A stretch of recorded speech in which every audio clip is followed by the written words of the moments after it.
Hello दोस्तों, मैं हूँ गगनदीप, आपकी प्यारी राइटर। मैं आपके लिए नई कहानी लेकर आई हूँ। इसके अलावा मेरी अन्य कहानियों के लिए आप डिस्क्रिप्शन में दिए लिंक पर जाएं। जब वह गौरी की बाहों को धीरे से अपनी कमर से हटाने वाला था तो वह उसके सामने आ गई और अपने लाल होठों को उसके ठंडे होठों से दबा दिया और पंजों के बल खड़ी हो गई। रुद्र की आंखों में हैरानी की एक झलक दिखाई दी। उसने हैरानी से चारों ओर देखा और पाया कि चारों ओर अंधेरा था और कोई नहीं था। तो वह उसे क्यों चूम रही थी?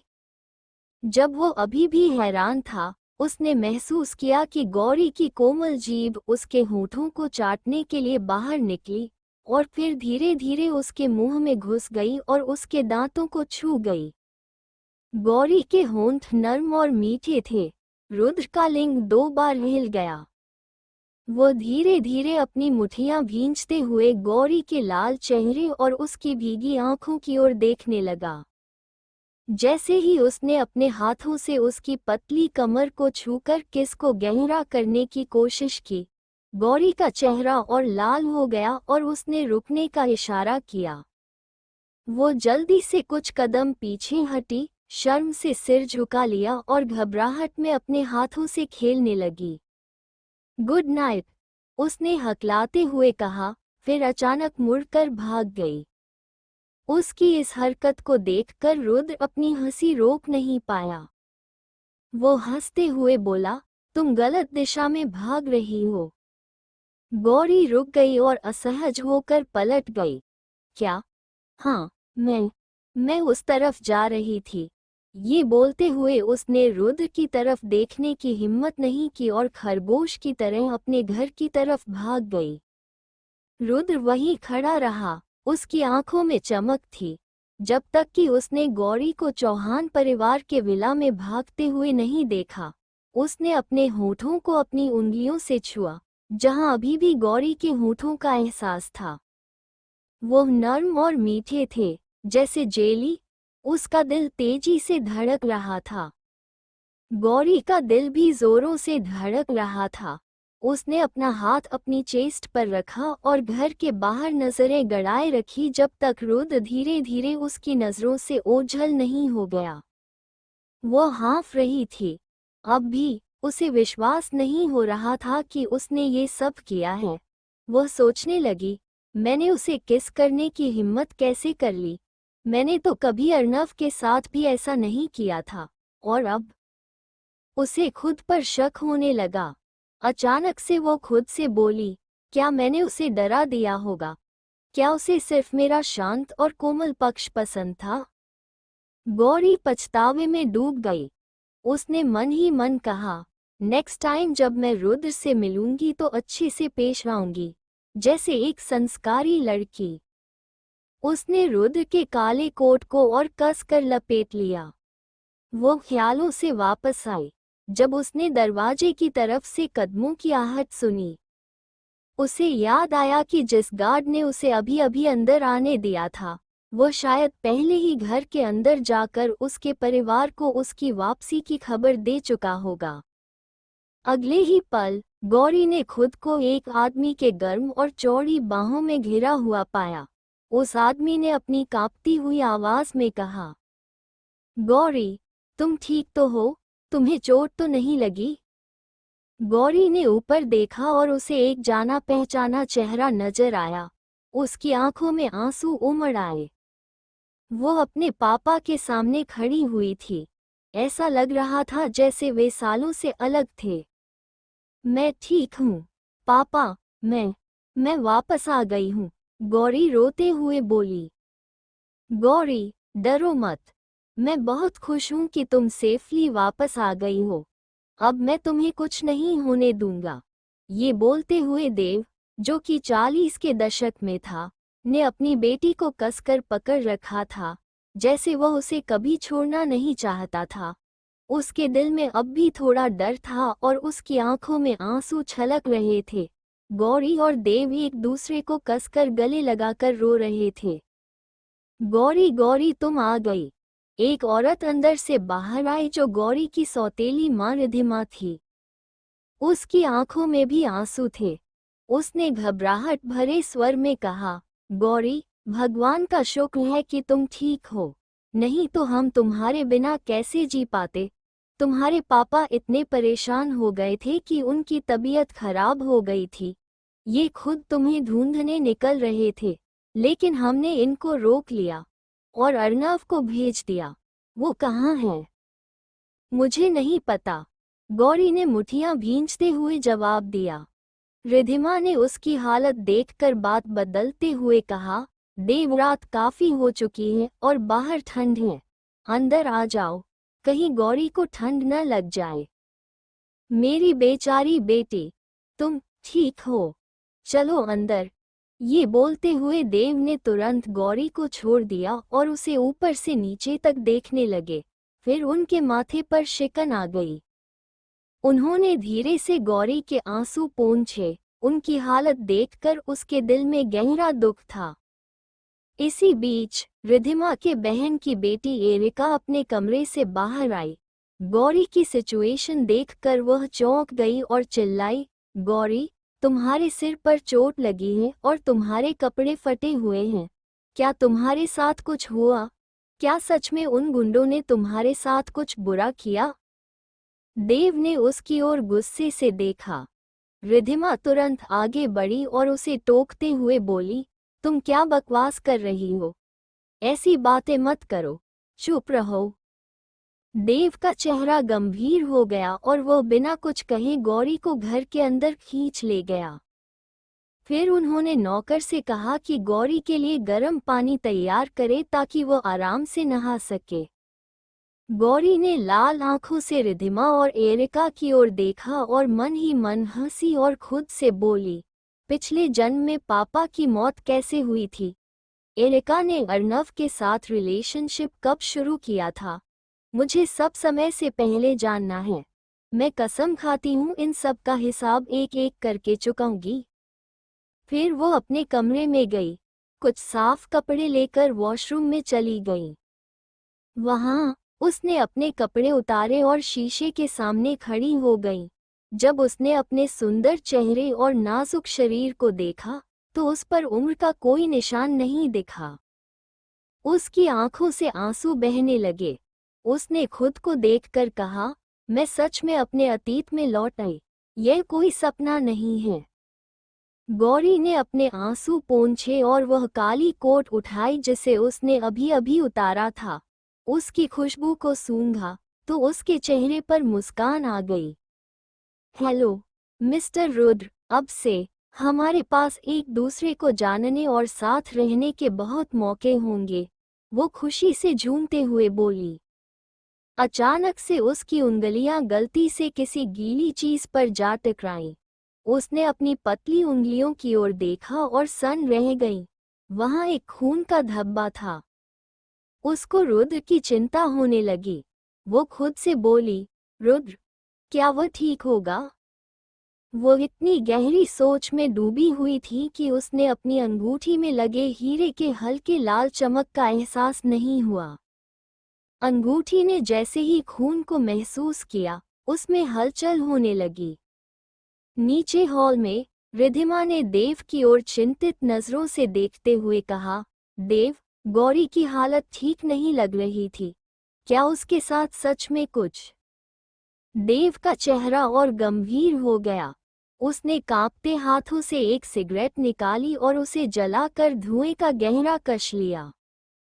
दूसरी ओर रिधिमा चिंता में रोने लगी। एरिका ने लंबी सांस ली और धीरे से अपनी आंटी को दिलासा देते हुए कहा, आंटी, मत रो। उसके साथ ये सब होने के बाद हमें उसका ज्यादा ख्याल रखना चाहिए और उसकी रक्षा करनी चाहिए। उम्मीद है कि यह खबर जयपुर में नहीं फैलेगी, नहीं तो वो कॉलेज जाने लायक भी नहीं रहेगी। उसका भविष्य पूरी तरह बर्बाद हो जाएगा, है ना? रिधिमा सुबकते हुए बोली, गौरी ने हमेशा दुख देखा है। उसने बहुत छोटी उम्र में अपनी माँ को खो दिया और अब उसके 18वें जन्मदिन पर इस तरह की मुसीबत उस पर आए हैं। देव, चाहे जो भी हो, हम उन गुंडों को नहीं छोड़ सकते। हाँ, सही कहा। हम इन बुरे लोगों को यूं ही नहीं छोड़ सकते। वैसे मेरी बेस्टी वापस आ गई है, लेकिन अर्नव कहाँ है? क्या वो कुछ पहरेदारों को लेकर उसे ढूंढने नहीं गया था? गौरी तो लौट आए हैं, फिर वह क्यों नहीं आया? एरिका ने माथे पर बल डालते हुए पूछा। अर्नव। तभी देव को अर्नव की याद आई। वह चिंता में फोन निकालकर अर्नव का नंबर डायल करने लगा। अंकल, क्या गौरी वापस आ गई? अचानक से दरवाजा खुला और ठंडे चेहरे के साथ अर्नव तेजी से हाल में देव की ओर आया। अर्नव के चेहरे पर अजीब सा भाव देखकर देव ने अपने हाथ में पकड़ी सिगरेट बुझाई और पूछा, तुम उसके साथ वापस क्यों नहीं आए? अर्नव ने अपनी उभरती हुई नाराजगी को दबाने की कोशिश की। देव की ओर देखते हुए उसकी आंखों में निराशा झलक रही थी।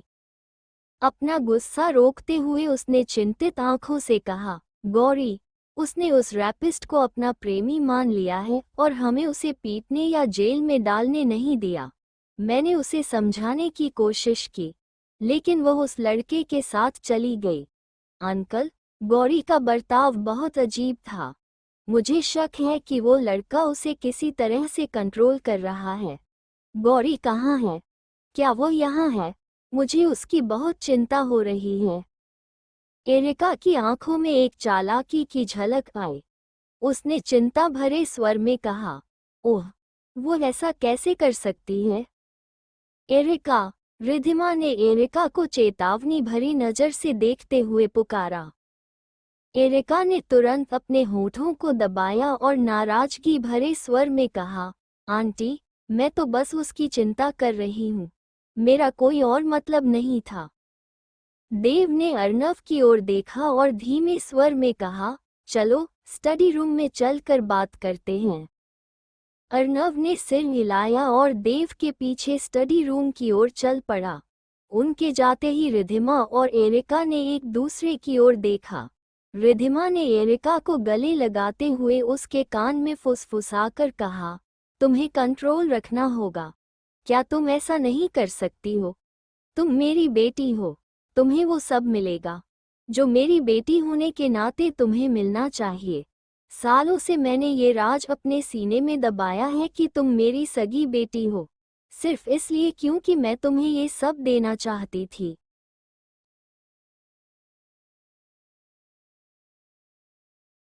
एरिका की आंखों में एक चालाकी की झलक आई। उसने चिंता भरे स्वर में कहा, ओह, वो ऐसा कैसे कर सकती है? एरिका। रिधिमा ने एरिका को चेतावनी भरी नजर से देखते हुए पुकारा। एरिका ने तुरंत अपने होठों को दबाया और नाराजगी भरे स्वर में कहा, आंटी, मैं तो बस उसकी चिंता कर रही हूँ। मेरा कोई और मतलब नहीं था। देव ने अर्नव की ओर देखा और धीमे स्वर में कहा, चलो स्टडी रूम में चलकर बात करते हैं। अर्नव ने सिर हिलाया और देव के पीछे स्टडी रूम की ओर चल पड़ा। उनके जाते ही रिधिमा और एरिका ने एक दूसरे की ओर देखा। रिधिमा ने एरिका को गले लगाते हुए उसके कान में फुसफुसाकर कहा, तुम्हें कंट्रोल रखना होगा। क्या तुम ऐसा नहीं कर सकती हो? तुम मेरी बेटी हो, तुम्हें वो सब मिलेगा जो मेरी बेटी होने के नाते तुम्हें मिलना चाहिए। सालों से मैंने ये राज अपने सीने में दबाया है कि तुम मेरी सगी बेटी हो, सिर्फ इसलिए क्योंकि मैं तुम्हें ये सब देना चाहती थी। एरिका ने सिर हिलाया, उसकी आंखों में क्रूरता की चमक थी। इधर गौरी बाथरोब पहनकर बाथरूम से बाहर आई और एक सूखा तौलिया लिया। जब वह अपने गीले बाल पोंछ रही थी, तो उसने अपने बेडरूम की चारों ओर देखा और भावुक होकर आह भरी। उसने याद किया कि पिछले जीवन में देव की मौत उसके कॉलेज से ग्रेजुएशन करने के बाद एक कार दुर्घटना में हो गई थी। उसके बाद कंपनी का बुरा हाल हो गया। चौहान ग्रुप, जो पहले से ही ढहने के कगार पर था, इस भारी झटके को सहन नहीं कर सका और दिवालिया हो गया।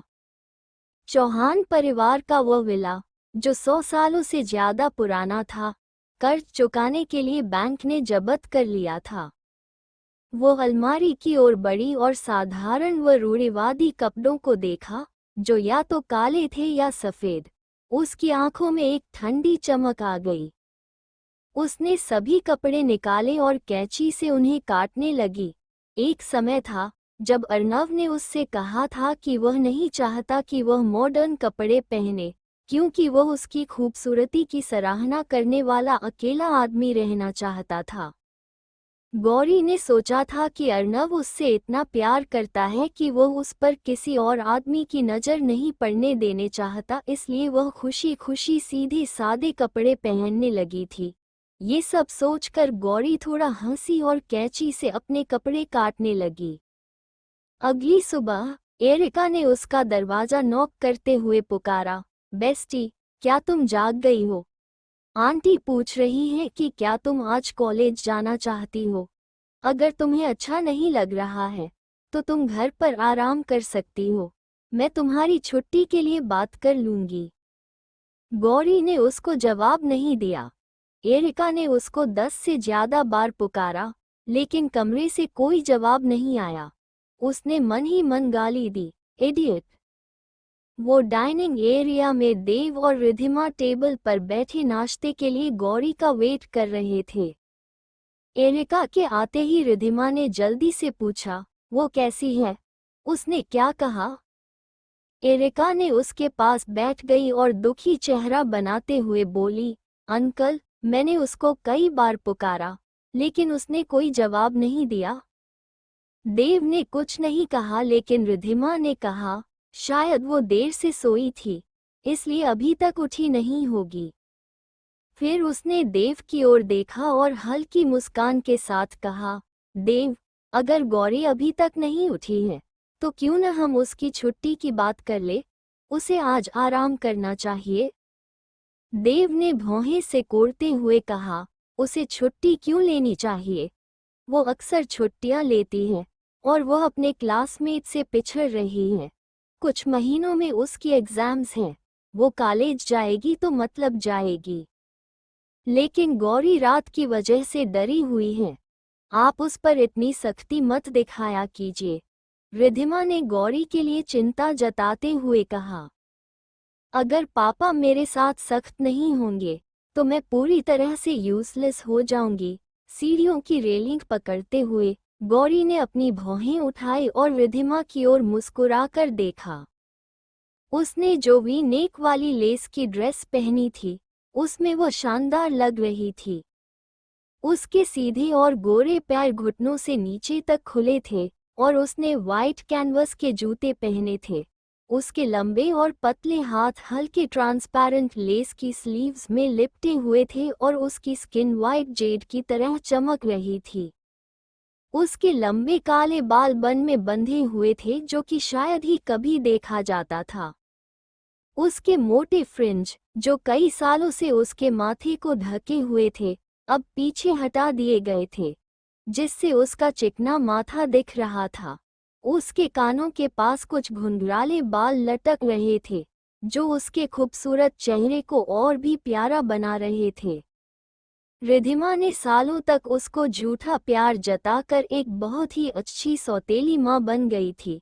उसने देव से अपना बच्चे को जन्म भी नहीं दिया, इस कारण देव उसके प्रति बहुत आभारी था। गौरी को रिधिमा के बारे में सोचते ही घृणा महसूस होने लगी। वो सीढ़ियों से नीचे उतरी और देव के पास आ गई। पापा, मैंने फैसला कर लिया है। अब से मैं कॉलेज के हॉस्टल में रहूंगी। एग्ज़ाम कुछ महीनों में होने वाली है और मुझे अपनी पढ़ाई पर पूरा ध्यान देना होगा। भले ही मैं घर पर आराम से रहती हूँ, लेकिन स्कूल आने जाने में बहुत समय वेस्ट होता है। मुझे लगता है कि हॉस्टल में रहना बेहतर रहेगा, ताकि मुझे पढ़ाई का अधिक समय मिल सके। वो तीनों लोग, साथ ही वहां खड़े सभी नौकर, एकदम हैरान रह गए। सभी जानते थे कि वो एक चूजी लड़की थी। वो हॉस्टल की खराब सिचुएशन में नहीं रह सकती थी। सबसे चौंकाने वाली बात ये थी कि वो पढ़ाई के लिए हॉस्टल में रहना चाहती थी। एरिका के हाथ से चम्मच उसकी कटोरी में गिर गया और दलिया उसके कपड़ों पर फैल गया। लेकिन उसे इसका बिल्कुल एहसास नहीं हुआ। उसके सामने खड़ी गौरी बेहद हॉट और मॉडर्न लग रही थी। रिधिमा की आंखों में भी हैरानी की एक झलक थी। वो गौरी का मॉडर्न लुक नहीं देखना चाहती थी। उसने गौरी का हाथ पकड़कर कहा, गौरी, तुम्हें क्या हो गया है? तुम कॉलेज के हॉस्टल में क्यों रहना चाहती हो? और तुमने ये ड्रेस क्यों पहनी है? ये तुम्हारे लिए नहीं है। क्या सचमुच तुम्हें कल रात किसी ने कुछ किया है, जैसा कि अर्नव ने कहा था? क्या तुम्हें सदमा लगा है? बिल्कुल नहीं मॉम, मैं हार्ड वर्क करना चाहती हूँ। I want to look beautiful and enjoy a normal life. Does all of this really seem so unusual to you? Gauri ने मासूमियत से पलकें झपकाते हुए पूछा और होंठ चिढ़ाते हुए जवाब दिया। रिधिमा अवाक रह गई। गौरी ने अपने होंठ दबाए और अपनी आंखों में आंसू भरकर देव की ओर देखते हुए कहा, पापा, कल रात मैं मुश्किल से मौत से बची थी। अगर उस आदमी ने मेरी जान न बचाई होती तो मैं आज यहाँ खड़ी न होती। उस समय मैं बस यही सोच रही थी कि अगर मैं बच गई तो मुझे अपने लिए एक ब्राइट फ्यूचर बनाना होगा। मैं आपकी बात मानूंगी। I will study hard and live a happy life. इस कदम को उठाने के लिए मुझे बहुत हिम्मत जुटानी पड़ी, लेकिन मैंने यह उम्मीद नहीं की थी कि माँ इस तरह की रिएक्ट करेगी। आखिरी वाक्य बोलते समय उसने अपने आंसुओं को रोका। रिधिमा को ऐसा महसूस हुआ जैसे उसने कोई कड़वी चीज निगल ली हो और उसका चेहरा थोड़ा पीला पड़ गया। गौरी, मेरा मतलब वो नहीं था, वो झट से बोली। गौरी ने मन ही मन तिरस्कार से हंस दिया। ये सिर्फ गौरी की एक्टिंग थी। उसने मन में कहा, माय ऐसो कोल्ड मॉम में भी ऐसा कर सकती है। लेकिन रिधिमा अकेली नहीं थी। उसके पास एक मूर्ख साथी भी था, जो ऐसे मामलों में उसकी मदद करता था। एरिका तुरंत खड़ी हो गई और हैरान स्वर में बोली, अंकल आंटी, लगता है कि मेरी दोस्त वाकई पागल हो गई है। हम किसी साइकोलॉजिस्ट को क्यों न बुलाएं? कल अर्नव ने कहा था कि वो अपने रैपिस्ट को अपना बॉयफ्रेंड मानती है। उस आदमी ने जरूर इसके सिर पर चोट मारी है। इसमें कुछ गड़बड़ है।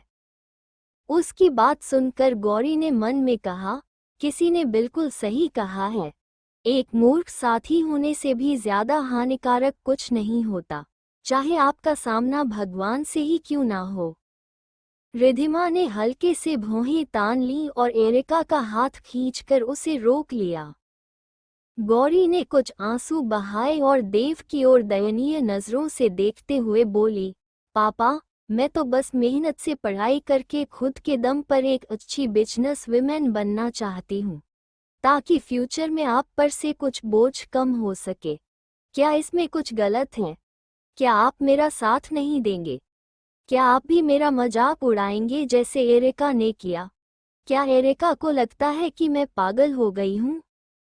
सच में, जैसे ही गौरी ने ये सब बोला सब हैरान रह गए थे, लेकिन देव को जरा भी उलझन महसूस नहीं हुई, क्योंकि उसने हमेशा यही सोचा था कि गौरी उनके बाद उनके बिजनेस को हैंड ओवर करे, वो एक दिन सबसे बेहतर बने। जब गौरी सीढ़ियों से नीचे आई थी तो देव को उसकी माँ की पहली झलक याद आ गई। उस वक्त गौरी बिल्कुल अपनी माँ की तरह लग रही थी, जिस बेहद खूबसूरत थी लेकिन कम उम्र में ही चल बसी थी। एरिका, अपनी दोस्त से माफी मांगो।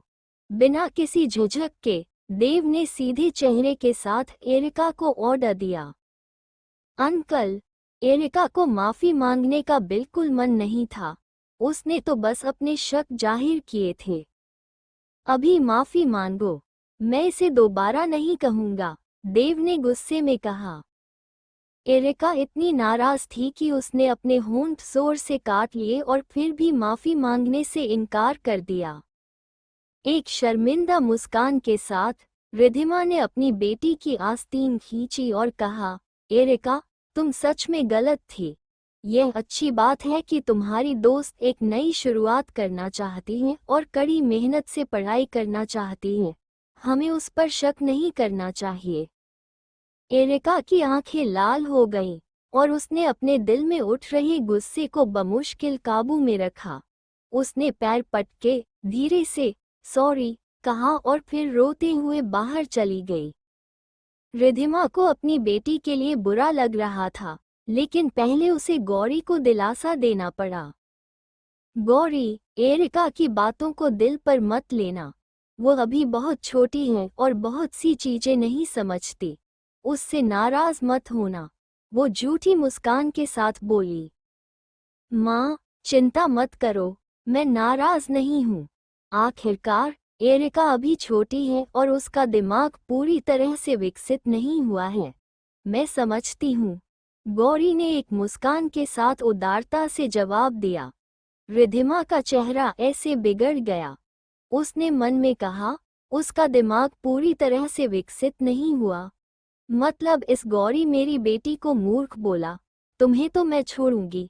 गौरी ने मन में कहा, ऐसो कोल माँ, मैं अब तुम दोनों के झांसे में नहीं आने वाली। ये तो बस शुरुआत है, आगे आगे देखना मैं क्या करती हूँ।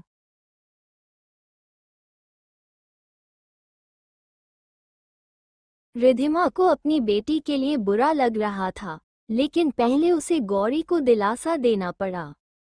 गौरी, एरिका की बातों को दिल पर मत लेना। वो अभी बहुत छोटी है और बहुत सी चीजें नहीं समझती। उससे नाराज मत होना, वो झूठी मुस्कान के साथ बोली। माँ, चिंता मत करो, मैं नाराज नहीं हूँ। आखिरकार एरिका अभी छोटी है और उसका दिमाग पूरी तरह से विकसित नहीं हुआ है। मैं समझती हूँ, गौरी ने एक मुस्कान के साथ उदारता से जवाब दिया। रिधिमा का चेहरा ऐसे बिगड़ गया। उसने मन में कहा, उसका दिमाग पूरी तरह से विकसित नहीं हुआ। मतलब इस गौरी मेरी बेटी को मूर्ख बोला। तुम्हें तो मैं छोड़ूंगी। गौरी ने मन में कहा, ऐसो कोल माँ, मैं अब तुम दोनों के झांसे में नहीं आने वाली। ये तो बस शुरुआत है, आगे आगे देखना मैं क्या करती हूँ। रिधिमा ने मजबूर होकर मुस्कुराते हुए कहा, गौरी तुम कितनी समझदार हो। अगर गौरी ने अपने पिछले जीवन में रिधिमा का असली चेहरा न देखा होता तो शायद वह अभी उसकी इस सुंदर नकली मुस्कान से धोखा खा जाती। रिधिमा की बेहतरीन अभिनय क्षमता किसी को भी धोखा दे सकती थी। उसने आगे कहा, ठीक है, मैं एरिका से मिलने जा रही हूँ। कॉलेज का समय हो गया है, तुम दोनों साथ में जाना होगा। ये बोलते रिधिमा वहां से जाने लगी। माँ, वो अभी थोड़ी नाराज लग रही है।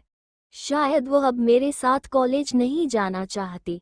उसकी खातिर हमें अलग अलग जाना चाहिए, गौरी ने लापरवाही से कहा। रिधिमा के मुंह के कोने अनजान में ही फड़क उठे। उसने मन में कहा, समझ में नहीं आ रहा कि ये गौरी को अचानक क्या हो गया है। उसने अपना सिर हिलाया और अकड़ कर बाहर चली गई। वो अपमानित महसूस कर रही थी। उसके जाते ही गौरी ने देव की ओर देखते हुए पूछा, पापा, क्या आपको लगता है कि मैं उन दोनों को जानबूझकर तंग कर रही हूँ? ये कैसे हो सकता है? मुझे ऐसा नहीं लगता, बल्कि मुझे लगता है कि तुम अब समझदार हो गई हो और अपनी रक्षा कर सकती हो। जब तुम स्ट्रॉन्ग एंड कॉन्फिडेंट बनोगी, तभी मैं निश्चिंत हो पाऊंगा। देव ने ये बोलते हुए उसका सिर सहलाया।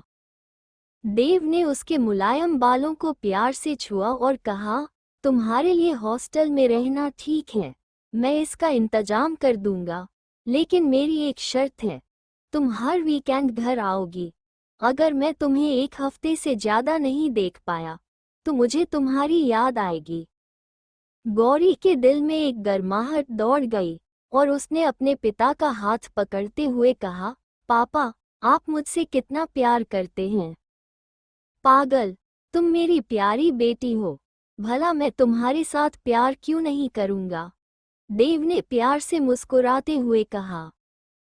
फिर उसने अपनी जेब से एक कार्ड निकाला और गौरी को थमाते हुए कहा, इसे ले लो, इस पर कोई लिमिट नहीं है। मुझे यकीन है कि आज से मेरी गौरी बड़ी हो गई है। उसे इसकी जरूरत होगी। गौरी ने हैरानी से अपनी आंखें चौड़ी करते हुए कहा, अरे ये तो ब्लैक कार्ड है। देव के चेहरे पर मुस्कान लाते हुए कहा, हाँ, मेरे पास सिर्फ एक ब्लैक कार्ड है और मैं इसे तुम्हें दे रहा हूँ। पापा, आप कितने अच्छे हैं। ये बोलते हुए गौरी की आंखें भर आईं और उसने खुद को आंसू बहाने से रोकने की कोशिश की। फिर वह अपने पापा के गले से लग गई, जैसे वो अब भी एक नटखट बच्ची हो। आज सुबह वह चुपके से देव के कमरे में गई थी और उसके सप्लीमेंट्स को विटामिन की गोलियों से बदल दिया था। उसके बाद उसने उन सप्लीमेंट्स को रिधिमा की ब्यूटी सप्लीमेंट की बोतलों में डाल दिया था। रिधिमा उसके पापा को मारने के लिए थोड़ी थोड़ी मात्रा में जहर दे रही थी। गौरी को अच्छी तरह से याद था कि उसके पिछले जीवन में इसी साल उसके पापा को बार बार सिरदर्द होने लग गया था और चक्कर भी आते थे। जिस बीमारी से उसके पापा पीड़ित थे, उसने उनके लिए कंपनी के मामलों पर ध्यान केंद्रित करना लगभग इम्पॉसिबल बना दिया था। वह अक्सर एक भ्रम में रहते थे, इसलिए उन्होंने धीरे धीरे बिजनेस अर्नव को सौंप दिया था। उसके बाद देव का एक कार एक्सीडेंट हुआ। अस्पताल की रिपोर्ट के अनुसार वह उस एक्सीडेंट के लिए खुद जिम्मेदार थे, क्योंकि देव को हेलुसिनेशन की बीमारी थी। उसके कारण देव ने गलती से ब्रेक की बजाय एक्सीलेटर दबा दिया। लेकिन गौरी को अब इसके पीछे की साजिश समझ आ गई थी। उसने अपने पापा को बाय बोला और घर से बाहर निकली, और जब वह कार में चढ़ने वाली थी, तभी एक काली कार उसके पास आकर रुकी। उसका दरवाजा खुला और अर्नव काले सूट में बाहर निकला। गौरी उसे देखते ही एक नफरत से भर गई। गौरी, मैं तुम्हें कॉलेज छोड़ने चलता हूँ, कार में बैठो, अर्नव ने उसके कंधे पर हाथ रखते हुए कहा।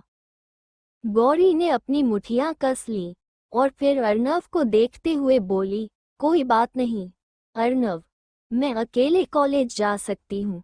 तुम अपने काम पर ध्यान दो और मेरे बारे में चिंता मत करो। अर्नव ने उसकी सुंदर और नाजुक चेहरे को 2 बार देखा और वो ठिठक गया।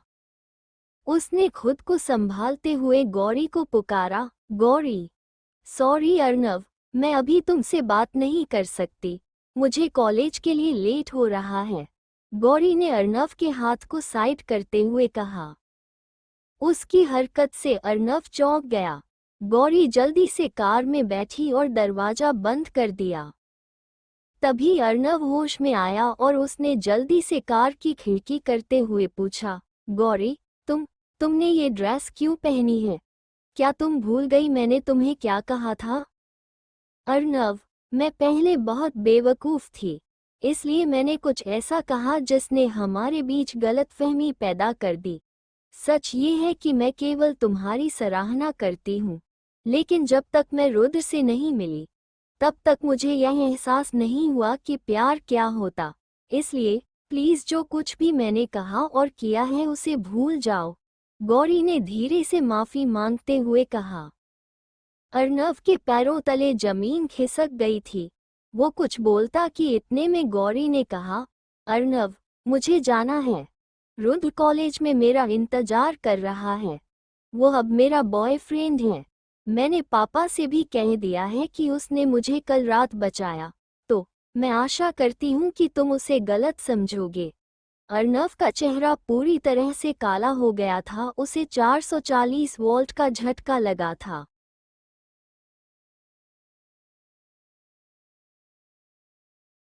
अर्नव, मैं पहले बहुत बेवकूफ़ थी, इसलिए मैंने कुछ ऐसा कहा जिसने हमारे बीच गलतफहमी पैदा कर दी। सच ये है कि मैं केवल तुम्हारी सराहना करती हूँ, लेकिन जब तक मैं रुद्र से नहीं मिली, तब तक मुझे यह एहसास नहीं हुआ कि प्यार क्या होता।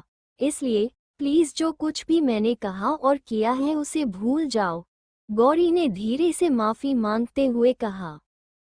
अर्नव के पैरों तले जमीन खिसक गई थी। वो कुछ बोलता कि इतने में गौरी ने कहा, अर्नव, मुझे जाना है, रुद्र कॉलेज में मेरा इंतजार कर रहा है। वो अब मेरा बॉयफ्रेंड है। मैंने पापा से भी कह दिया है कि उसने मुझे कल रात बचाया, तो मैं आशा करती हूँ कि तुम उसे गलत समझोगे। अर्नव का चेहरा पूरी तरह से काला हो गया था, उसे 440 वोल्ट का झटका लगा था। गौरी, क्या तुम जानती हो रुद्र किस तरह का इंसान है? वो एक गरीब परिवार से आता है। वो तुम्हारे लिए अच्छा पार्टनर कैसे हो सकता है? उसके पापा बीमार हैं और कई सालों से बिस्तर पर हैं, इसलिए घर की सारी जिम्मेदारी उसी पर है। इसका मतलब है कि पढ़ाई के साथ साथ उसे अपने परिवार की मदद के लिए काम भी करना पड़ता है। और उसकी एक बहन भी स्कूल में पढ़ती है। मैं मानता हूँ कि तुम्हारे कॉलेज में कई लड़कियाँ उसका पीछा करती हैं, लेकिन बहुत सी लड़कियाँ उसे नीची नज़र से भी देखती हैं। आखिरकार वो एक गरीब परिवार से हैं। अगर तुम उससे शादी करती हो तो वह तुम्हें अच्छी जिंदगी और सुनहरा भविष्य नहीं दे पाएगा। अर्नव ने खुद को संभालते हुए उसके कान रुद्र के कान भरने लगा। गौरी ने बेफिक्र होकर अपनी आंखें झपकाईं और मुस्कुराते हुए कहा, अर्नव, वह भले ही गरीब हो, लेकिन मैं अमीर हूँ। इसका मतलब है कि मैं उसे और उसके परिवार को सहारा दे सकती हूँ। क्या ये काफ़ी नहीं है? मुझे वह पसंद है और उसकी गरीबी से मुझे कोई फर्क नहीं पड़ता। अर्नव इतना गुस्से में था कि उसे सांस लेना मुश्किल हो गया। उसने गहरी सांस लेते हुए कहा, क्या तुमने उसकी बुरी हरकतें भूल गई हो? जब वो फ्रेशर था, उसने एक लड़के को तीसरी मंजिल से नीचे धकेल दिया था। वो लड़का मरा तो नहीं, लेकिन उसकी एक टांग टूट गई थी। हाई स्कूल के दूसरे साल में एक लड़की ने उसके लिए आत्महत्या करने की कोशिश की। जब उस लड़की को इमरजेंसी रूम में ले जाया जा रहा था, उसने उसे देखने की गुजारिश की, लेकिन उसने ठंडे दिल से इनकार कर दिया। ये तो सिर्फ 2 उदाहरण हैं। उसने ऐसी कई क्रूर और निर्दयी हरकतें की हैं। क्या तुम्हें ये सब बातें परेशान नहीं करती? क्या तुम्हें कोई फर्क नहीं पड़ता कि वो एक निर्दयी और ठंडे दिल का इंसान है?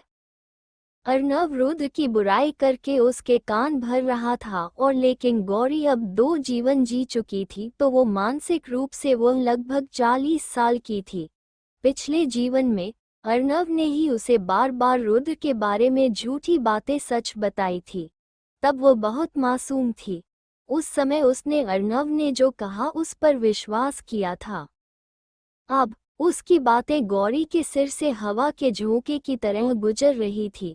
जितना ज्यादा अर्नव रुद्र की बुराई करता, गौरी उतना ही उसके करीब जाना चाहती थी। अर्नव सिर्फ एक 22 साल का लड़का था, लेकिन अब गौरी 40 साल की औरत थी। वो उसका ब्रेन वॉश नहीं कर सकता था।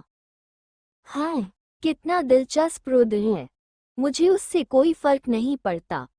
अर्नव, क्या तुमने कभी सुना है कि प्यार अंधा होता है? Yes, it's true. ये बोलकर गौरी ने अपनी ठुड्डी को हाथों से सहारा देते हुए मासूमियत से अर्नव की ओर देखा। गौरी, अर्नव ने अपने दांत पीसते हुए उसका नाम लिया। वो 1.8 मीटर से अधिक लंबा था। कार की खिड़की के पास खड़ा होकर उसकी कद काठी गौरी पर भारी पड़ रही थी, जिससे वो डराने वाला दिख रहा था। गौरी को शरीर में थोड़ी जुर्जुरी महसूस हुई, लेकिन उसने अपने बाजुओं को बांधते हुए पूछा, वैसे अर्नव, क्या मैं आज सुंदर दिख रही हूँ? क्या तुम्हें लगता है कि रुद्र मेरी खूबसूरती से हैरान हो जाएगा? खैर अर्नव, मुझे अब जाना होगा। मुझे डर है कि वो मेरा इंतजार कर रहा होगा। गौरी, क्या ये सब तुम मुझे नीचा दिखाने के लिए कर रही हो? ये बोलकर अर्नव ने उसकी ओर खोजी नजरों से देखा। उसकी आंखों में उदासी झलक रही थी। एक पल के लिए गौरी उलझन में पड़ गई और फिर उसने पूछा, मैं तुम्हें नीचा क्यों दिखाऊंगी? तुमने कुछ दिन पहले मुझे पर्पस किया था, लेकिन मैंने तुम्हें कोई जवाब नहीं दिया, इसलिए तुम मुझे भड़काने और मुझसे बदला लेने के लिए ऐसा कर रही हो। अर्नव के चेहरे पर कड़वी मुस्कान आ गई। बाप रे बाप, ये आदमी किस मिट्टी का बना है? एक बार कही गई बात इसे समझ नहीं आई। इसका तो सिर फोड़ देना चाहिए, कमीना कहीं का। गौरी ने मन में गुस्से से कहा। वो अब अपना आपा खोने वाली थी। अगले पल अर्नव के होठों के कोने पर एक मुस्कान आ गई और उसकी आंखों में कोमलता भर गई। जब उसने गौरी के बालों को सहलाते हुए कहा, मुझे पता है कि तुम मुझसे बदला लेने की कोशिश कर रही हो, लेकिन गौरी कृपया मेरा वेट करो। मुझे कंपनी में काम करने और अपनी परफॉर्मेंस सुधारने के लिए थोड़ा समय चाहिए।